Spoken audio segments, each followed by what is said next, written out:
That seems like that last video ruffled some feathers, but we're back with 1, 2, 3, and 4 types of racism that we cannot ignore. That was terrible. I'm sorry. It's not a fun topic. I don't know what to tell you. Very similar. There's a good bit of overlap. You got structural racism and institutional racism. First one, it's going to get into literally everything. If you want to think of like the tree of life, these are where the roots of racism are going to spring from. Structural racism gets into the nooks and crannies of everyday life. It affects laws. It affects bills. It affects where people are allowed to live and what they're allowed to do. Where you go to school, where you work, where you move. It affects everything. With redlining, white people could live wherever they wanted, but black people, people of color, they had to live in certain areas, certain very condensed areas, and those areas were quite literally marked off with a red line on maps.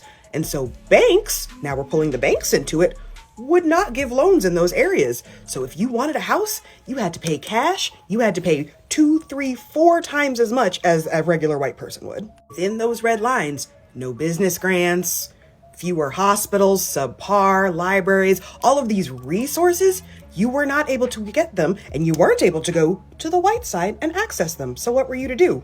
Go without. That brings us to the second type, institutional racism, also known as systemic racism, because it's baked into the systems of discrimination through law enforcement, the systems of discrimination in healthcare, the systems of discrimination in education. Because remember, if you have to live right here in this bubble, separate from the white people and the resources and the money, but your taxes are what fund your school, you have less taxes for your children, for this next generation. And so instead of the state providing for everyone, now your limited resources are shaping the next generation who have, yet again, limited resources. Why? Because of systemic racism. You have less and you have to fight for everything you own. You have to work yourself to the bone just to make ends meet. You generally don't have the means to fight back or fight for more. So now that we know it's baked into the systems, it's baked into the laws, it's baked into the repercussions, you go to the third type of racism, the interpersonal racism, which is closer to what people think of when they think of racism. I don't like you because of the color of your skin. I don't like you because you're different than me. Interpersonal racism.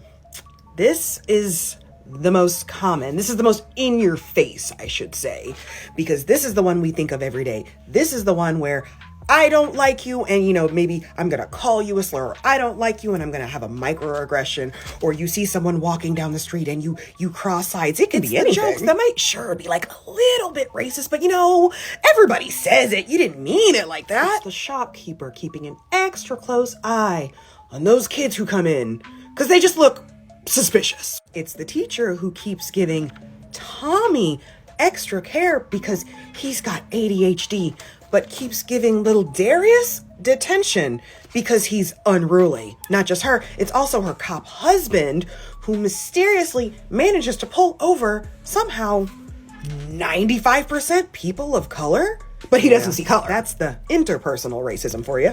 Last but certainly not least, you have the internalized racism. This is where all of society's racism actually seeps in, and you start to have, as a marginalized person, self-doubt and low self-esteem and negative outlooks on your own community, on your own people who look like you. And it's not necessarily that you hate yourself, but these things seep in. It can look like wanting to be a model minority so you don't get confused with, those people, because you're one of the good ones. It can mean wanting to move to a better neighborhood. Why is it better? What makes it better? And sure, we can say things like, better taxes, better schools, but why do those schools, why are they better funded? That ties back to the other racism. See, everything is connected. It is impossible not to be affected by racism in today's society because there's 4 types. It is literally in everything because it's baked into the fabric of our society. It just is. We can try to get away from it as much as we can. We can try to be present and focused and actively minimize it, but it starts by being aware of it.